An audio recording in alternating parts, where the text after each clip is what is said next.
got this from the online trading post.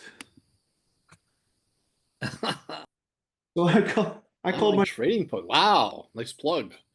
it's a good plug. I called my friend Ryan who was up there and I said, hey, if you can go over there and get me a t-shirt. He went over and the store was closed, but they said you can buy online now. I'm like, giddy up. So I did. Right. Yeah, so That's awesome. Yeah. I love this shirt. Lori liked it. They sent me the wrong shipment at first, which was kind of funny. So now How so? my daughters will have some sweatshirts because they didn't want me to send them back. Okay. But this just got here today, so I figured this is a good Yeah, this is, go with it. Roll with it. Yeah. yeah. How are you doing? I'm doing good, man. You got to wait Florida a couple days, huh? Yeah, I have a question about that. Yeah, it was very relaxing. I laughed so much. You've met my friend Jay. Yeah, we Online. Does that count as yeah, meeting? I feel like it does. yeah, I mean you got the essence of who he is, but he's very funny in person. Extremely funny. Just Yeah. nonstop. Nonstop. It's really fun. So question for you about this trip. Sure. What is your golf game like?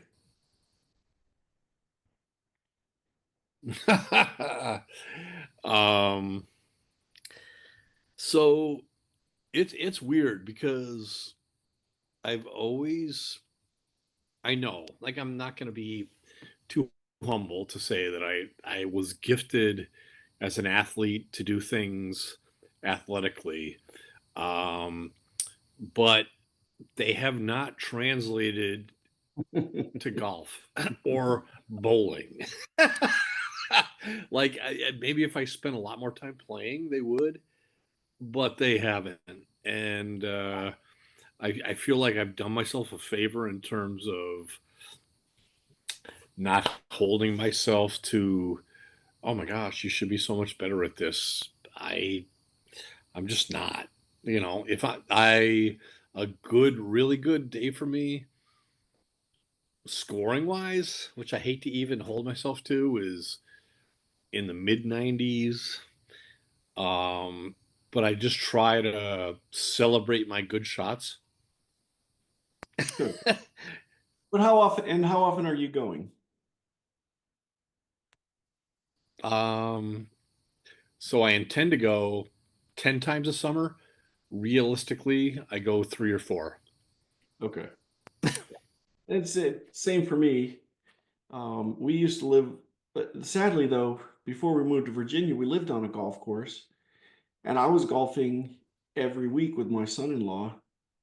Did not Okay. get did not get that much better.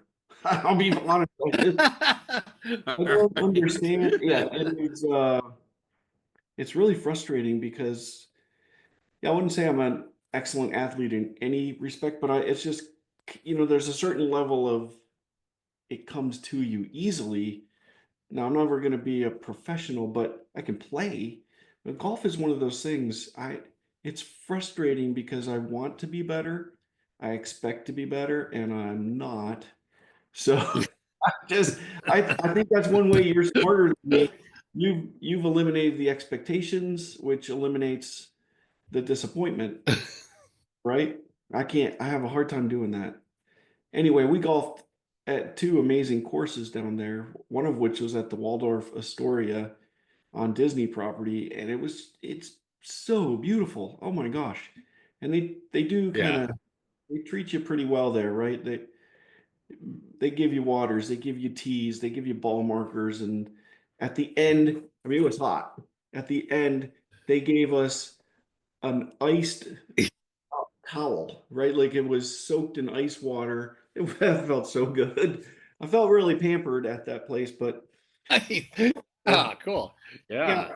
I think the first day I shot just over 100 and I probably shot 90, I don't know, mid 90s the second day. I I don't know, it's very frustrating to not do better. Oh well. Don't put it on you. Yeah. Um, I know it's funny because you could do crazy stuff athletically, like flips into the water still after the age of 50. And golf's just not, don't hold golf as the standard to what you could do athletically. Because, yeah, It's it's funny. 'Cause, yeah, about 20 years ago, I think Bobby, my cousin Bob Van Wicklen, um, we were going down there, and his wife Melanie had got him a gift of a foursome at a Disney course.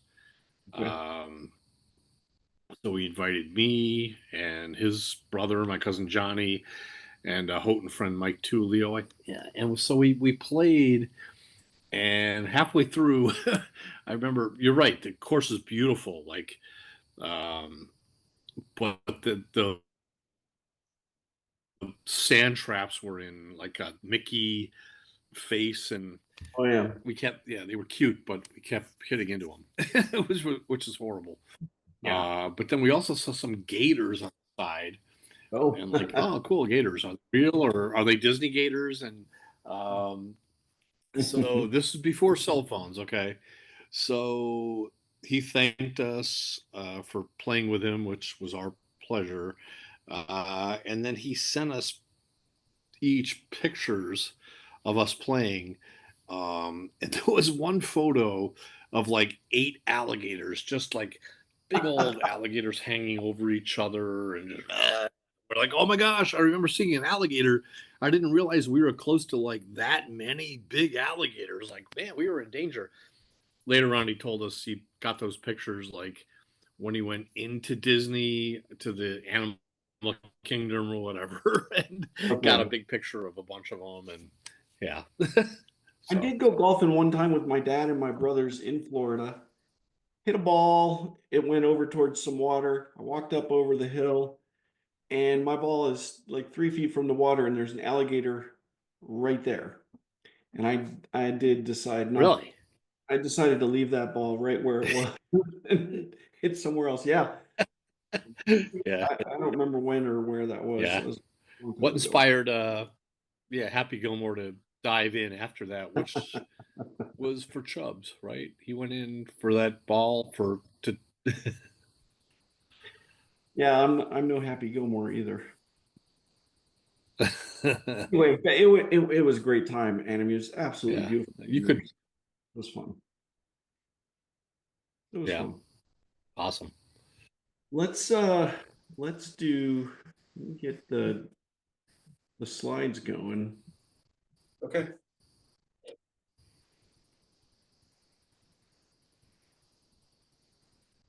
I'm not going to go through this in too much detail. Here we There's go. one other thing I want to show you. We have David Cruse tonight. That'll be a blast. I think it'll be an interesting conversation. Yes. It'll be good.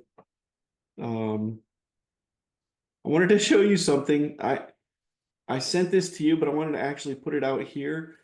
It's funny. I'm given the opportunity for people to see their Christmas ornaments before I actually distribute them, but that would require them to watch this, and Nice. it'll be a couple weeks till this gets out. So I doubt.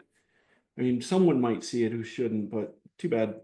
I just needed to share with um, what your sister did for us. First, I'm going to show you what she did three, I guess it's 3 years ago, 2 or 3 years ago. 20, this is 2023, so it's 2 years ago. This was the first ornament she did for me. So this is called Love it. Whimsicool. It's a snowman, and she did the Rosemall painting on him with the top hat. It looks so cool. But this is what she did this year. So this is only 13 of them. I've got Oh my 20. gosh. I've got 25 of these to hand out. I'm so excited. So this is Snowfia to go, and she's married to Whimsicool, which is the snowman. So they're a couple. I'll do a write up on the box. Uh, it'll be very punny. But yeah. Anyway, your sister's so great. I mean, these are so cool, aren't they? Did Oh you? my gosh. Here's a They're question. amazing. Like, Did you get the yeah. artistic? Did you get the artistic talent your sister did? Oh, no way. Not even close. Oh, it's amazing. Yeah, I Not can't wait. even close to that. Yeah, no, yeah. I cannot wait for people to see these. And for Mr. and Mrs. Purdy, your daughter's quite talented. This is just I love this stuff. It makes me look so good to my neighbors, friends, and family. It's like I've been to each There you part, go. and these look Yeah. amazing. So yeah. Anyway, all right. Oh my gosh, that's awesome. Yeah, the faces are just like all Yeah. friendly and yeah. So do you want to do an intro for David before he joins us? Who are we interviewing here? Yeah, how is my connection? Is it all right on your end or Good now. Yeah. perfect? All right. Yeah, so David, this is interesting, Tom, because um pretty much everyone we've ever spoken with on these first two seasons and now into season three, either we have both known them, or at least I have known them, or you have to some degree.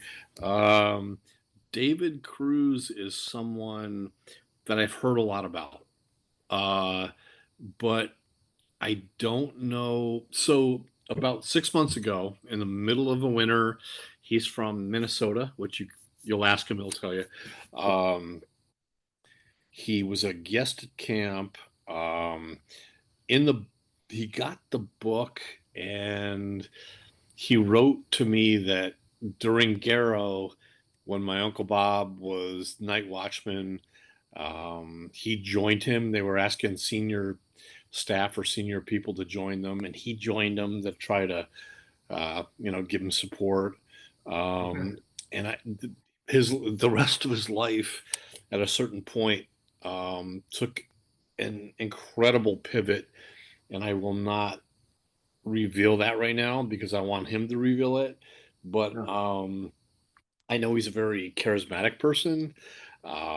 He's running youth groups, and he comes from a position of a life experience that gives him an incredible testimony. But honestly, I won't even pretend to know that much more. I just can't wait to talk with him. I've had a great back and forth, and Yeah. I really just want to kind of take baby steps here in terms of getting into this conversation together Yeah. with you and me. And there's a Camp of the Woods history I know with his family, so we'll explore that and take it to where it is. Let's get into it. Let's do it. Yeah. Awesome. I'm excited for you to yeah. There are things about that I know about him that I'm excited for to hear your conversation with him about it. So, Thanks. all right, is he coming David. on? There. You want more light? Yeah, that'd be good. You can. Let me see what I can do. Reminders of Uncle Bob. Hey, Oh yeah, that's better. hey. Oh, I think I spent a that's a life good as an thing IT to specialist, so I spend all my kind of time tap in into. server rooms. I'm used to the dark. There you go. You're on the hardware side, I take it. Do you go by Dave or David? So my last name is Cruse, Cruse, Yeah. and the small town that we live outside of is fairly renowned for nicknames. And I've heard some of those nicknames like Meathead and you know, my brother-in-law tagged me as Cruiser, and like everybody in northern Minnesota knows me as Cruiser. Cruiser. We can So call you Cruiser if that's what you like. I don't care. You can call me David. It's fine. Nobody else except up here would get it anyway. Is that better on light? We don't call you Tom though.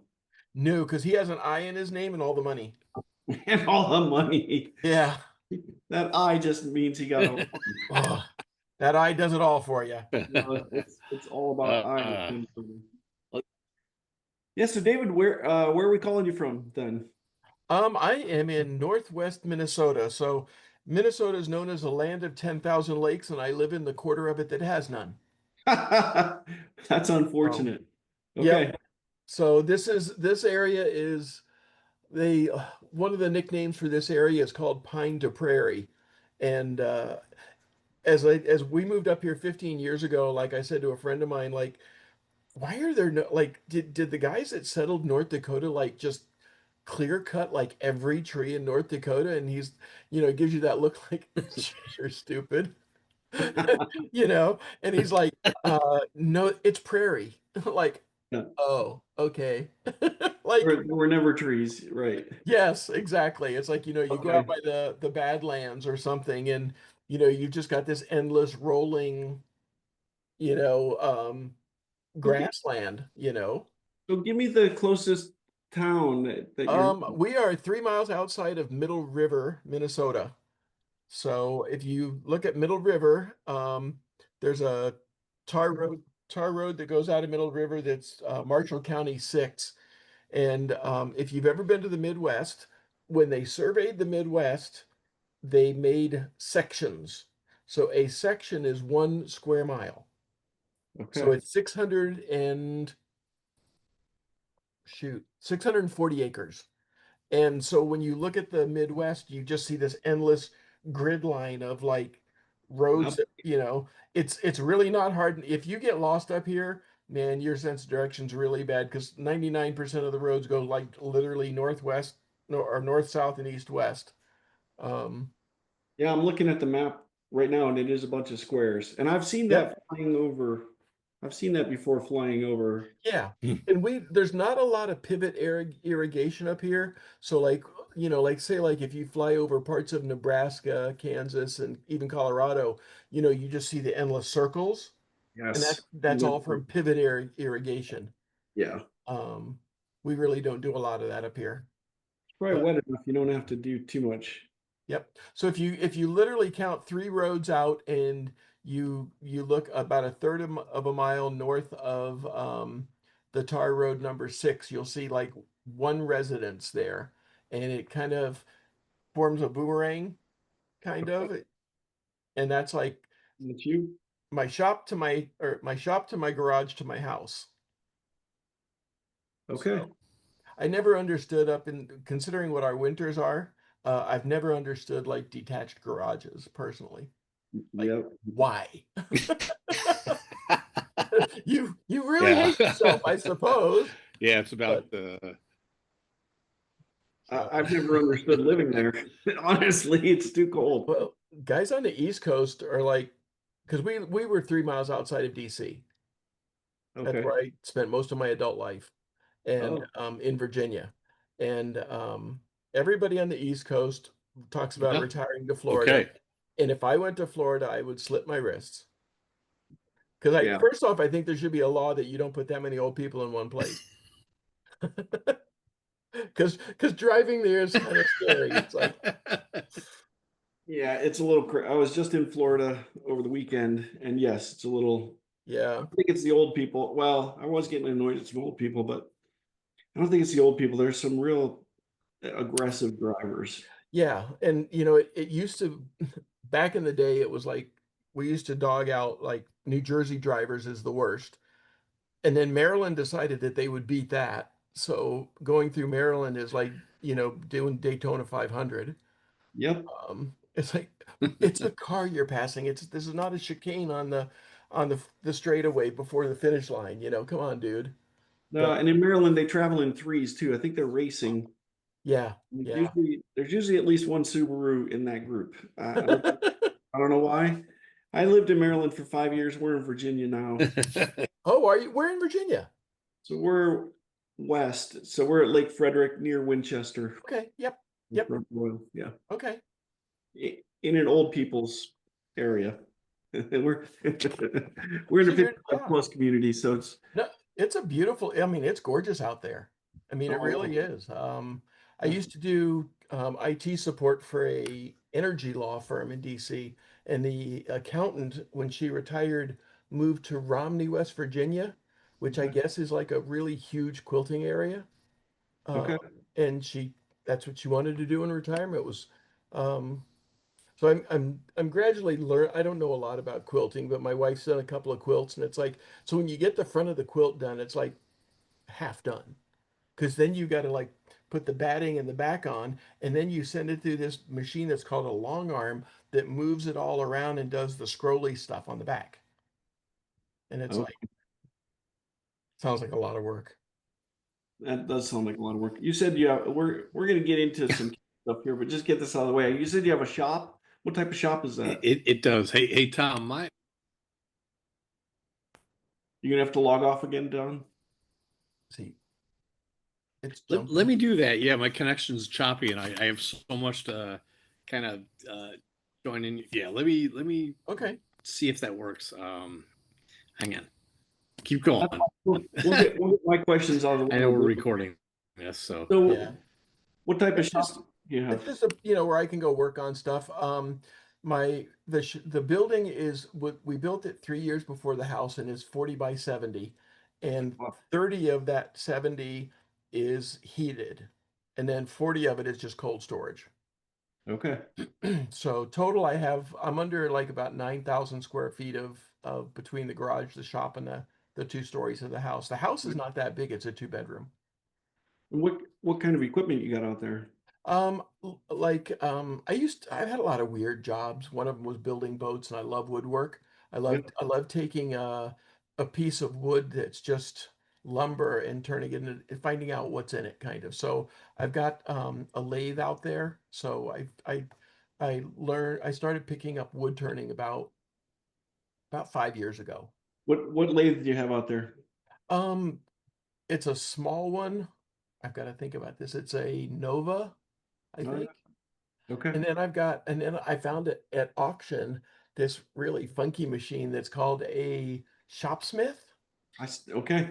Started on a shopsmith and maybe 5 years ago upgraded to a Powermatic 3520C. Oh, the hard thing for me, I'm in a wheelchair. So the hard thing for me is finding some because the the proper technique is not to be moving your arms around a lot, but Yep. Yeah, that's the only thing I can do, and the yeah. other thing is to get it low enough for me to work on.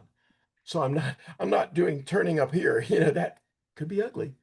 Yeah, with the Powermatic, you'd maybe have to have a platform Hmm. a little higher because it's I mean it's cast iron. You're not going to cut the leg Yeah. and make it shorter. I can't remember who makes it. I've got a shortcut saved in my shortcuts, but there is one that's really cool that the entire head and tail stock and the whole bed actually rotates 90 degrees.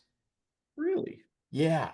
And you can set it like that and just lock it in at 90 degrees. So it would actually be not a bad height to turn from. Well, you could do that with the shopsmith Okay. because the shopsmith tilts up to be a drill press. Right.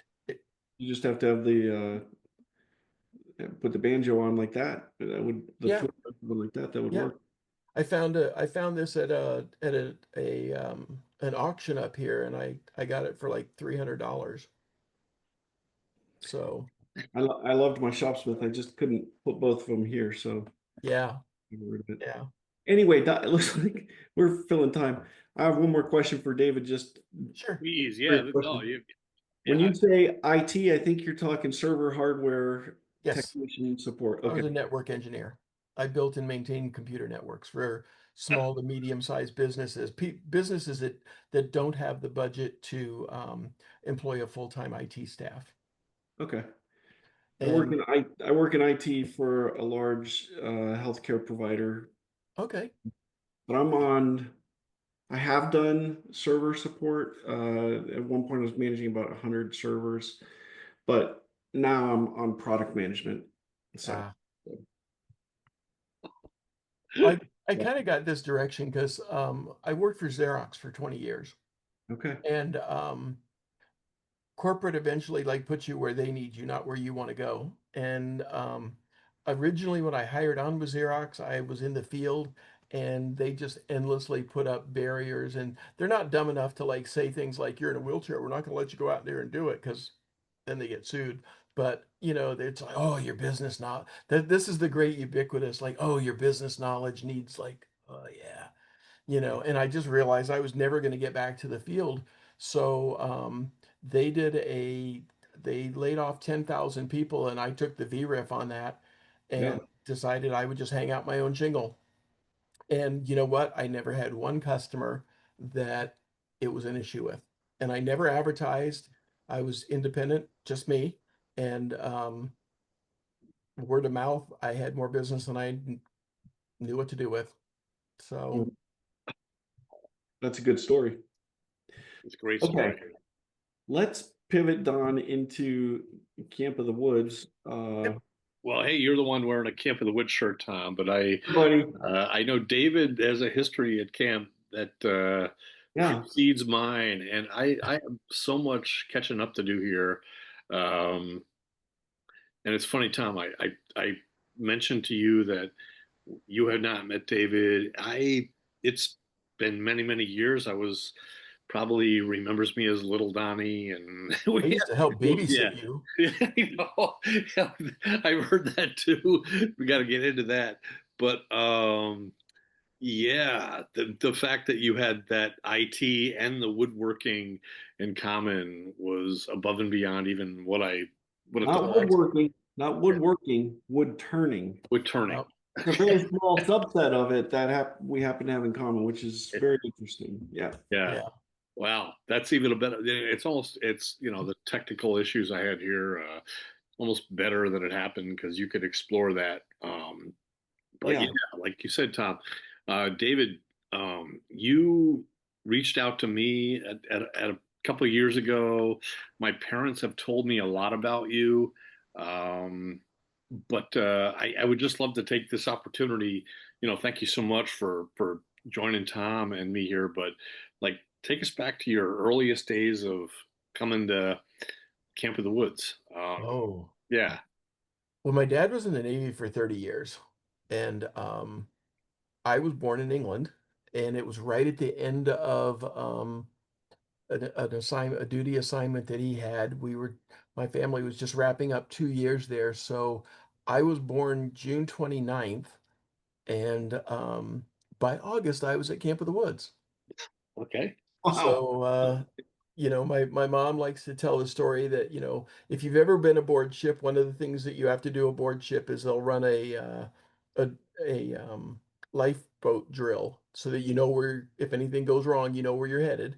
And I was so small that like the nurse on the ship, I guess, said like, oh, we'll leave him in the cabin. And so when my mom walked off the ship in New York Harbor, carrying me, people are like, where'd you get that?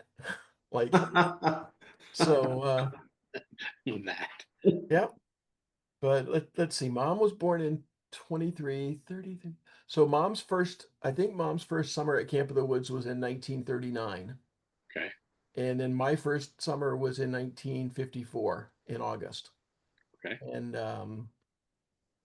it is probably the most special place in the world for me to go to. It Why? it How's that? um so I lead a youth group. Yes, I'm probably world's oldest youth leader. Love Um, it. but I lead a youth group, and I know the theology is very simple. God is everywhere. Mhm. But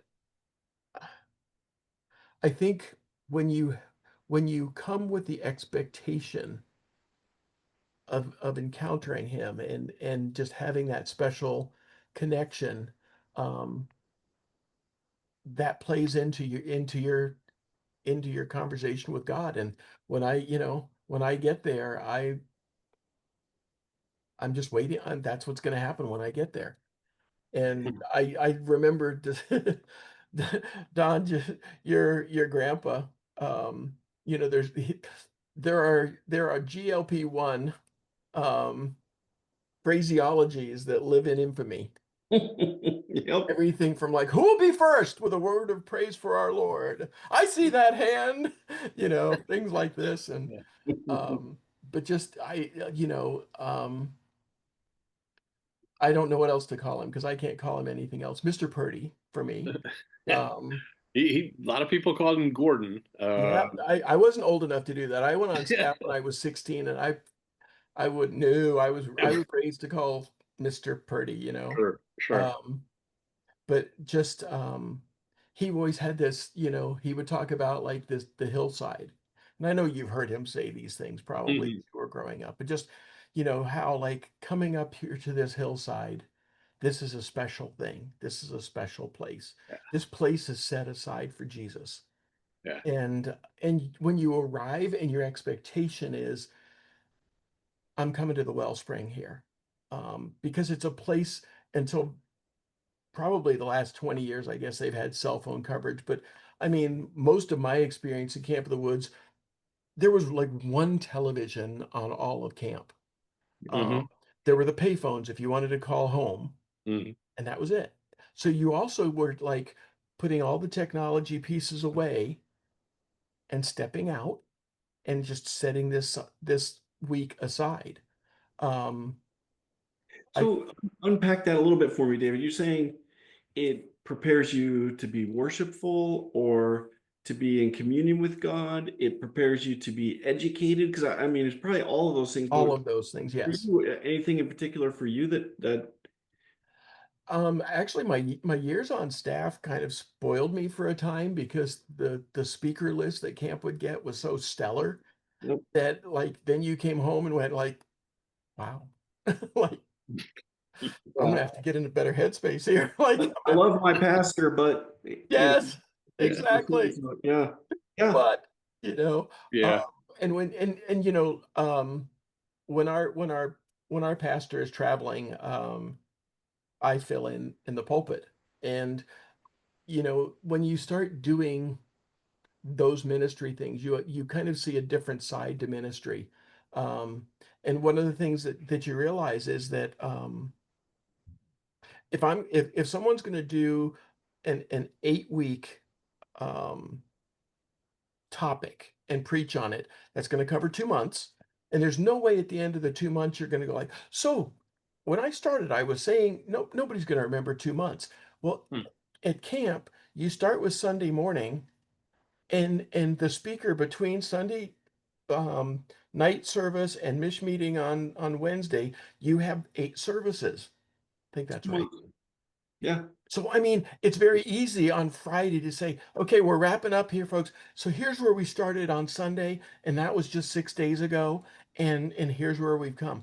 And so not only are you getting excellent communicators and speakers and men that know the word, but you're also compressing it into such a nice tight time frame that you really can just, and I mean some of those speakers, it would be like I'd be out on the boat like in the afternoon after chapel and be like, oh, I think I'm getting that. Like they challenge you so hard on Yeah.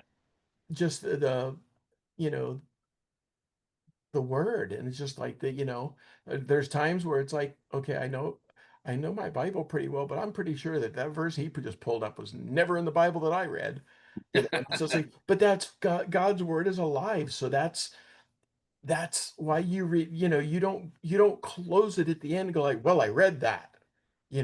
It's he speaks to you in different depending on your change of circumstance. Yeah, that's uh, amazing. And a couple things, David, like you mentioned, talking about my grandfather, speaking from the pulpit, and you said something to the effect of, "Oh, I'm sure you heard this or that." Um, Not necessarily. I was young. yeah, I you were. was, I went on Sundays. When I got into my teens, I was there on staff, so I went most of the time.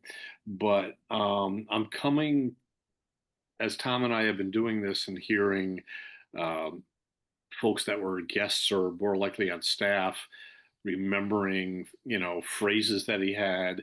Hmm. I'm learning too about things that he said and how it impacted people. And my dad too. He, took over campus director and 80, uh, 5 or 6 right there. Yeah. And, and I think Tom has talked more about his leadership than I've heard from so many. So for you just to say, oh, you probably heard it. I might have, but it Okay. might have just gone over my head. Yeah. And I a couple things in our conversations. You had mentioned you came to camp as a guest family, and your mom had been coming all those years. And as she was 101 years old. Yeah, I she's think that's 102 and a half now. 102 and a half. Okay. Yep. I think, I love how you've you got, start the halves over when you hit the well, century. yeah, I was going to say that you've got kids, so like in those first couple of years, Yeah. you measure months or halves or whatever, and I'm pretty sure after 100 you get to go back to halves again. Amazing. Yeah. So, And yeah. she remembers Pop Tibbets. Oh my gosh. Like Yeah, yep, she remembers when your Crazy. grandpa was actually Pop Tivit's secretary. And um, I'm sure you know the story basically, but I mean, you talk about a baptism by fire because when Pop passed away, I mean, there was no succession plan. There was not. I mean, most Mm. of us don't know when we're leaving and going home, but I mean, your grandpa was just thrust into this like yeah. this can either die on the vine right here or like I'm stepping up and I'm like, boy, I hope they don't shoot me. Because I mean, Right. like because Pop founded it, and when you take over from anybody, I'm sure it was that way for your dad. When you take over for somebody that's bigger than life, you don't step into their shoes. You've got to figure out your own shoes, and you've got to do it your way because you can't just replicate and you don't come off as authentic when you do that.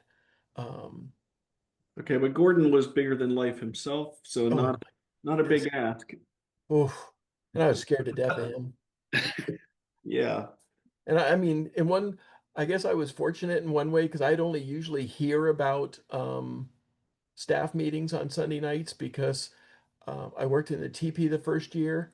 And so, as soon as things would get out, you had to be down there serving ice cream. And so that kind of exempted you from staff meetings, but staff meetings were no holes barred. There was no safe spaces. It's like if you like you always joke about like mom had eyes in the back of their head, and it's like I'm pretty sure he's like maybe one of the cherubim or something like that the Bible describes. He Covered in ice. everywhere. There were no secrets with Gordon. I mean, oh, Mr. Purdy just like all of a sudden you'd go and he Okay. I think, Don, what we figured out about your grandfather, though, the reason he was so aware of what shenanigans might be going on is because he himself was bent that way. And I think he wanted to be doing the shenanigans. He knew. He just knew the impulse before he yeah. was aware. You have suggested that before, and I believe that's a pretty sound. Yeah, he would know. Okay, if someone were going to be up to no good, they could Hmm. This probably is what I would do. Yeah. or Yep. have done. Right? Yeah. Yep. So, No, I Dave, want to yeah. wait. I want to real quick. I want to circle back to one thing you said about maybe you weren't hearing what your grandfather was saying. I think there's an element of a prophet has no honor in his own home, right? And I think you probably did, and I'm just going to be frank. You probably didn't appreciate what you had been given until maybe later in life. And as a True. what teenager is appreciative anyway to know what they have? That's rare, and I think I wouldn't fault you for not Well, and understanding it then. also your parents, I think your parents really worked hard at not letting you feel like I don't know how else to say this, like Yeah, I'm a Purdy. yeah, they protected. They Yeah. really did. It's like there was a point to why the house was off the grounds, basically. Yeah. And I mean, and back when I used to like help at the time Joan Eggety, that was her maiden name. When I would help Joan with like you and your sister, you were actually not the house wasn't built yet. You were still in Woodlands too. Yeah. Yeah. And that's where I first met you. Yeah. And That's holy cow. That's okay. So, um, were you on staff? Our house was built in 73. We were living in Woodlands Yep. 2 in 72 and the year before that. Mhm. So were you on staff then, David, or Summer of 70 and 71. 70, 71? So you worked in the teepee and then, Well, and I worked in the TP kind of both years. The second year I was the TP maintenance. okay. Both of those years, and I don't, you'd have to ask your dad, he probably has a better understanding of why. Both of those years, there was a real struggle for staff.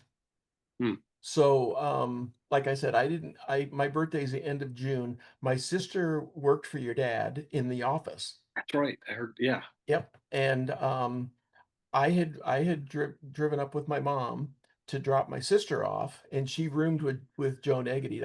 We we grew up with the Eggeties, and so I had done that, and then gotten back to Virginia, and they were so short staffed that at some point my sister said, like, "Well, my brother turned 16 the end of June. Um, should I reach out and, like, you know?"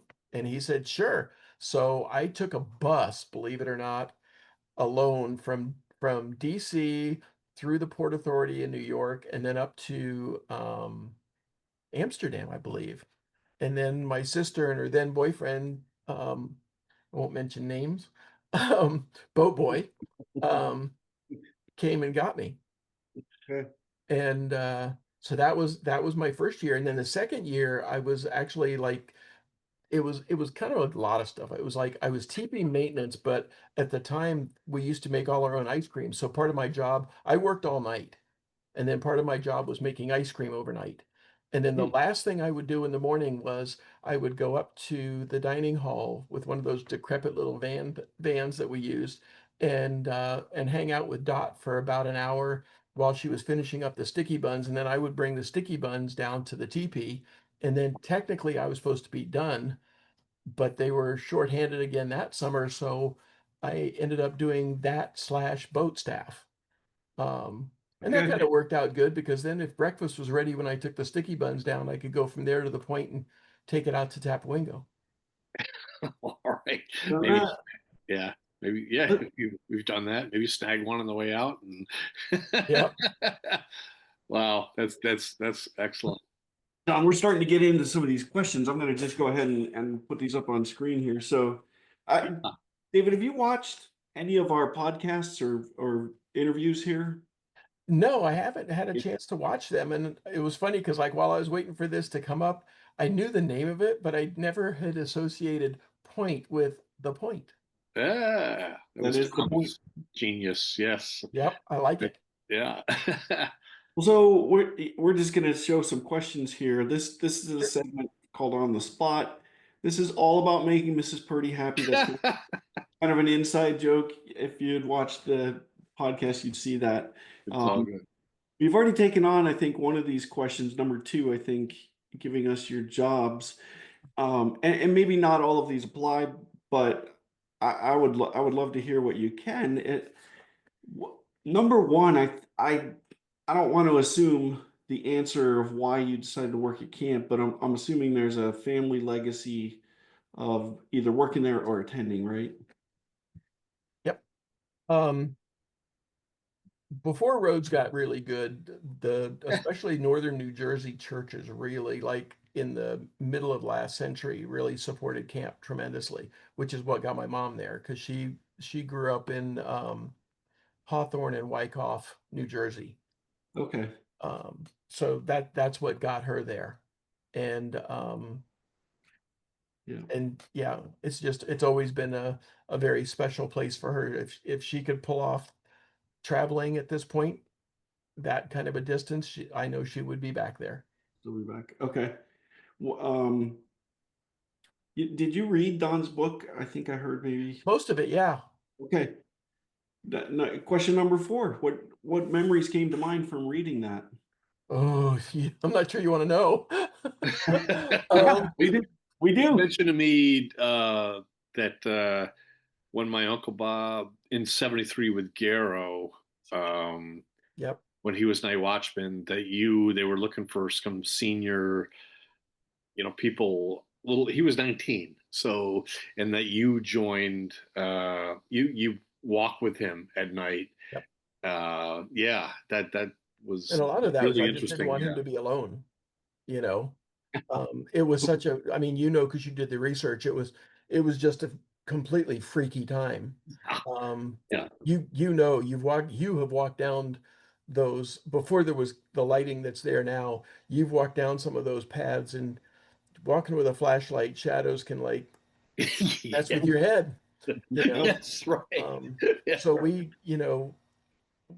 I was actually on up there for 2 weeks on vacation, and when this stuff all blew up with Garrow, and I was really just doing it to support my friend, because nice. Bob and I think we might be a year apart in age. I'm not sure. We're pretty close. Yeah. Okay.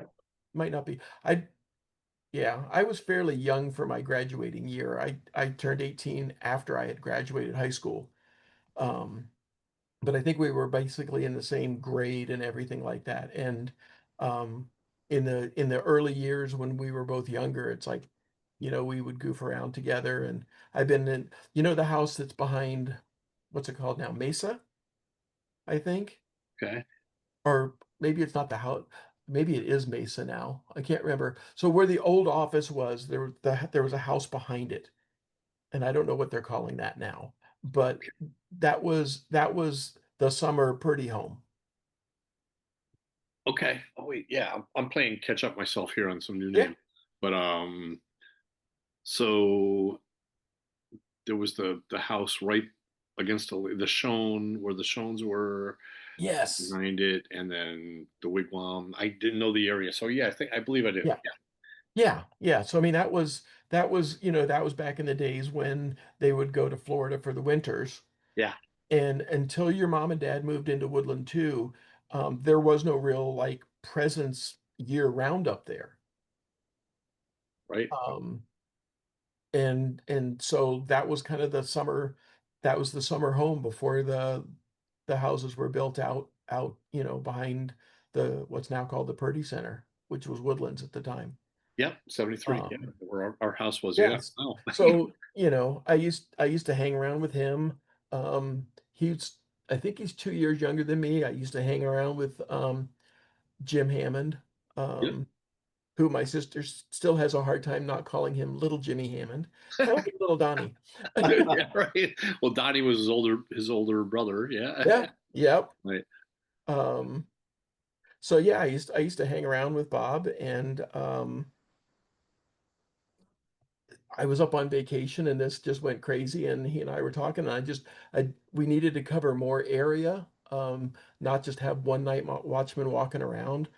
As you I'm sure are aware, like you develop a different walking and running pattern when you've been up there for a couple of years on staff, because you can run all the way to Boys Park without like face planting, because you pick your knees up a little higher so that those roots don't catch you. And it's amazing when you're like, you got an 11 o'clock that you got to be in Boys Park, and you're down at the beach, and you're like, I gotta you could run at like full speed the whole way, like past the auditorium, and then take that, not the road part that comes from, you know, further towards the point, but there's that one path that goes straight up behind the auditorium and goes straight up to Boys Park there. Yeah. And it's really rutted and rooted, and it's like I could do that at a dead full run, you know.